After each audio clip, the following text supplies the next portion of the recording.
ছেলে ছিল আর এক মন্ত্রীর ছেলে ছিল, তাদের দুজনের মধ্যে খুব ঘনিষ্ঠ বন্ধুত্ব ছিল।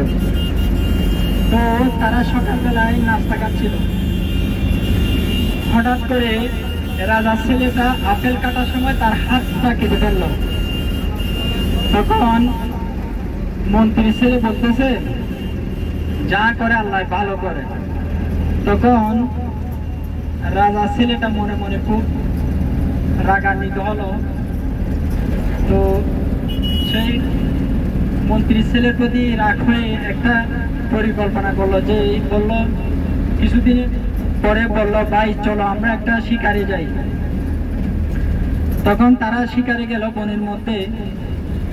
এখন শিকার করতে করতে তারা তাদের এলাকা থেকে অন্য রাজার এলাকায় ঢুকে পড়লো।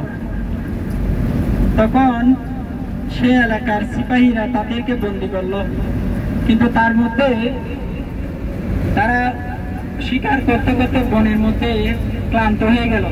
তো রাজার ছেলে মন্ত্রীর ছেলেকে বলল, চলো আমরা তো এখানে একটা সুন্দর কুয়া দেখতেছি, এর কাছ থেকে আমরা পানি সংগ্রহ করি। তখন মন্ত্রী ছেলে আর রাজার ছেলে দুইজনে কুয়ার কাছে গেল, আর রাজার ছেলে মন্ত্রীর ছেলেটাকে কুয়ার মধ্যে ফেলে দিল। প্রতিমধ্যে আসার পথে ওই রাজ্যের সৈন্যরা রাজা ছেলেকে গ্রেপ্তার করলো। দেখলো ছেলেটা খুব সুন্দর, অনেক সুঠাম দেহে। তো ওরা নিয়ে আসলো তাদের রাজার কাছে।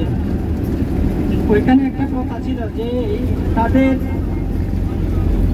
ওই প্রতিমার কাছে নিখুঁত একটা ছেলেকে বিসর্জন দিতে হয়। তো রাজা বললো যে দেখো ওর গায়ের মধ্যে কোনো দাগ আছে কিনা। তখন দেখলো যে রাজার ছেলের হাতের কাটা আছে, একটা কাটার চিহ্ন আছে। তখন রাজা বললো যে ওকে দিয়ে তো প্রতিমার কাছে বিসর্জন দেওয়া যায় না, ওকে ছেড়ে দাও। তখন রাজার ছেলের ওই কথাটা মনে পড়লো যে আল্লাহ যা করে মানুষের কল্যাণ এবং মঙ্গলের জন্য করে।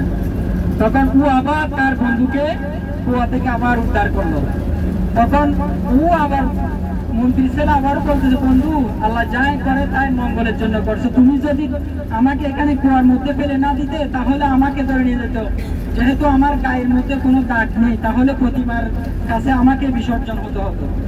তখন এইটা হলো আল্লাহ যা করে আমাদের ভালোর জন্য করে, সেটাই এই গল্পের তাৎপর্য।